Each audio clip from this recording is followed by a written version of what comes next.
Good morning students. आज हम पढ़ेंगे thermal engineering and heat transfer ME 303। उसमें यूनिट फर्स्ट स्टीम नोजल्स। उसमें आज हम टॉपिक देखेंगे nozzle efficiency and velocity of steam living nozzle. Nozzle efficiency. अब हम देखेंगे सबसे पहले कि अगर कोई भी डिवाइस है, जैसे नोजल भी हमारा एक डिवाइस है, तो कोई भी डिवाइस है वहाँ 100% एफिशिएंट हो, यह पॉसिबल नहीं है। कोई भी डिवाइस है उसमें से अगर जैसे हमारा ये नोजल है उसमें से स्टीम फ्लो हो रही है, तो जैसे स्टीम फ्लो हो रही है तो जो स्टीम फ्लो हो रही है उसमें और जो नोजल की जो सरफेस है उसके बीच में कुछ ना कुछ फ्रिक्शन होगा। तो फ्रिक्शन की वजह से क्या होगा, कुछ लॉसेस होंगे। तो इसलिए हम बोल सकते हैं कि कोई भी डिवाइस है वह 100% एफिशिएंट नहीं होती, उसमें कुछ ना कुछ लॉसेस ज़रूर होते हैं। When the steam flow through a nozzle, जब नोजल है उसमें से स्टीम फ्लो होती है तो उसमें क्या होगा, उसकी जो एंथैल्पी है उसमें कुछ ना कुछ लॉस होंगे, या टोटल हीट उसकी उसमें फ्रिक्शन की वजह से कुछ लॉस होंगे। जैसे हमारा ये यहाँ पे जो प्रेशर होगा वो इनिशियल प्रेशर होगा और यहाँ पे फाइनल प्रेशर होगा। ठीक है, यहाँ पे इनिशियल वेलोसिटी, यहाँ पे फाइनल वेलोसिटी। अब हम इसको समझने के लिए एक HS डायग्राम के थ्रू समझेंगे। ये हमारा HS डायग्राम है, ये एंथैल्पी है और ये एंट्रोपी है। ये प्रेशर लाइन P1 और ये प्रेशर लाइन P2 और ये वाली जो लाइन है वो कौन सी है, सैचुरेशन लाइन। ये सैचुरेटेड स्टीम और यहाँ पे जो रीजन, ये वाला रीजन कौन सा होगा, ये सुपरहीटेड रीजन। अब हम सबसे पहले देखेंगे कि हम क्या करते हैं। First of all locate the point A और initial condition of steam. It is a point where the saturation line meets the initial pressure P1 line. सबसे पहले हम क्या करते हैं कि A पॉइंट लोकेट करते हैं जहाँ पे स्टीम की इनिशियल कंडीशन होगी। ठीक है, और ये वाला पॉइंट कौन सा होगा, जहाँ पे ये सैचुरेशन लाइन हमारी है वो और इनिशियल प्रेशर P1 जहाँ पे मिल रहा है या जहाँ पे कट हो रहा है, उस पॉइंट को हमने नाम दिया है A। ठीक है, अब now draw a vertical line through A। जो A पॉइंट हमारा है इससे हम क्या कर रहे हैं, वर्टिकल लाइन ड्रॉ करेंगे to meet the final pressure P2। जो कहाँ पे मिलेगी, जो फाइनल प्रेशर है हमारा P2 उस लाइन पे मिलेगी। तो ये कहाँ पे मिली, B पॉइंट पे। This is done as the flow through the nozzle is isentropic. यह जो प्रोसेस हो रहा है वह कौन सा प्रोसेस है, आइसेंट्रोपिक प्रोसेस, और जिसको हमने एक्सप्रेस किया है A B लाइन से। ठीक है, क्या किया हमने, सबसे पहले A पॉइंट मार्क किया है, जहाँ ये पॉइंट कौन सा है, जहाँ पे इनिशियल प्रेशर P1 और सैचुरेशन लाइन जहाँ पे कट हो रही है उस पॉइंट को हमने A नाम दिया है।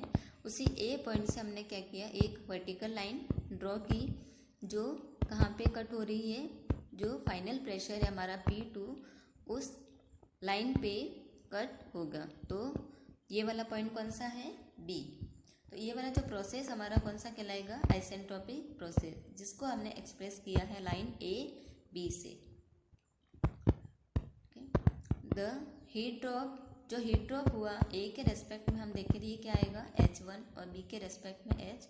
तो हीट ड्रॉप कितना हुआ है, H1 माइनस H2, जिसको हमने बोला है आइसेंट्रोपिक हीट ड्रॉप। ये वाला कब हीट ड्रॉप हुआ, जब फ्रिक्शन नहीं हुआ उस कंडीशन में। अब हम देखेंगे जब फ्रिक्शन हुआ उस कंडीशन में हीट ड्रॉप कितना हुआ। Due to friction in the nozzle the actual heat drop in the steam will be less than H1 minus H2। Let this heat drop be show as AC instead of AB। Friction हुआ, friction की वजह से जो heat drop हुआ है वह कितना हुआ, जो हमारा H1 माइनस H2 है उससे कुछ कम होगा। तो जो हमने कितना लिया, यहाँ से A से लेके C तक, ठीक है, B से कुछ पहले ही। तो फ्रिक्शन की वजह से हीट ड्रॉप हमने कितना लिया, A से बी तक, जो H1 माइनस H2 से कुछ कम है. As the expansion of steam and at the pressure P2, therefore the final condition of steam is obtained by drawing a horizontal through C to meet the final pressure P2 line at B dash. अब हमने क्या किया, ये जो C line है उससे हमने देखा कि जो P2 जो फाइनल प्रेशर है उस वाली लाइन पे ये कौन से पॉइंट पे मिल रहा है, बी डैश लाइन पे, बी डैश पॉइंट पे सर. ठीक है, तो ये वाला जो एक्सपांशन कौन सा हुआ हमारा, एडियाबैटिक एक्सपांशन. ठीक है. Now the actual expansion of steam in the nozzle is expressed by the curve A B dash. Adiabatic expansion है, जो हमारा एक्चुअल एक्सपांशन कितना हुआ, ए बी डैश, जो एडियाबैटिक एक्सपांशन है. Instead of A B isentropic expansion, और जो A B है हमारा ये कितना है, ये कौन सा है, isentropic expansion. The actual heat drop H1 minus H3 is known as the useful heat drop. Heat drop कितना हुआ, ए से लेके बी तक इतना होना चाहिए था, बट क्या हुआ उसमें नोजल में और जो स्टीम फ्लो हो रही है उसके बीच में फ्रिक्शन की वजह से कुछ ना कुछ लॉस हुआ. तो रियल कंडीशन में हम देखें तो हीट ड्रॉप कितना हुआ, ए से लेके सी तक, जिसको हमने क्या बोला है, useful heat drop. The efficiency of nozzle generally vary, कितना वेरी करेगा, 0.85 से लेके 0.95 तक. It is the ratio of useful heat drop to the isentropic heat drop, और इसको हमने डिनोट किया है के से. तो नोजल एफिशिएंसी क्या होगा, useful heat drop upon isentropic heat drop. ठीक है, यूजफुल हीट ड्रॉप कितना हुआ हमारा, ए से लेके सी तक, और आइसेंट्रोपिक हीट ड्रॉप कितना हुआ, ए से बी तक. ठीक है, अब हम देखेंगे velocity of steam flowing through a nozzle. ये हमारा नोजल है, तो ये वाला तो क्या है, फर्स्ट सेक्शन, और ये है सेकेंड सेक्शन. यहाँ पे जो प्रेशर होगा P1 और यहाँ पे प्रेशर P2, वेलोसिटी V1 और V2. ठीक है, continuity. The steady flow energy equation through a certain section of the nozzle. अब हम क्या करेंगे, इसमें दोनों सेक्शन पे steady flow energy equation apply करेंगे, where M dot denote the mass flow rate. जो एम डॉट हमारा क्या है, मास फ्लो रेट है.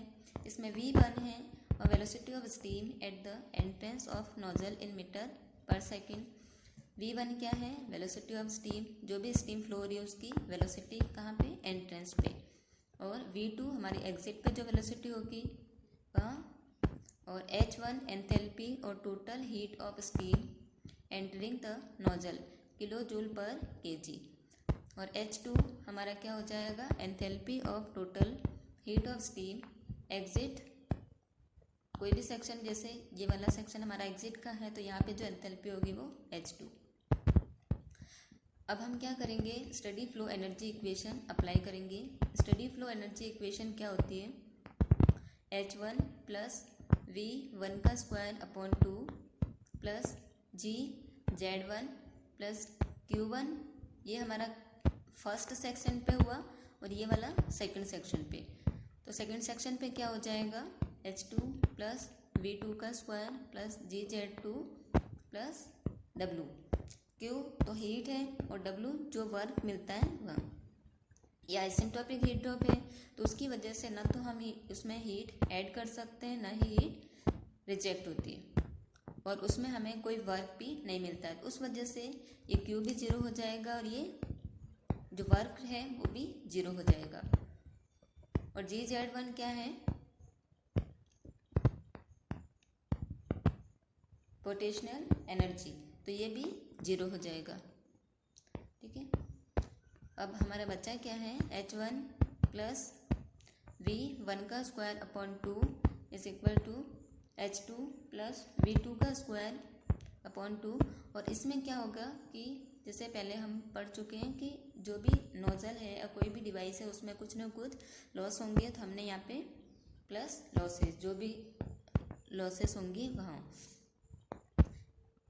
तो अब हमने क्या लिया इससे H1 माइनस H2, इसको इस साइड ले आए, और V2 का स्क्वायर माइनस V1 का स्क्वायर अपॉन 2। यह हमारा क्या है, टोटल हीट ड्रॉप, या फिर इसको हम हेड ड्रॉप भी बोल सकते हैं। अब हमने क्या किया, इसमें जो भी लॉसेस हो रहे हैं उनको हमने नेगलेक्ट माना है, उसको नेग्लिजिबल मान लिया।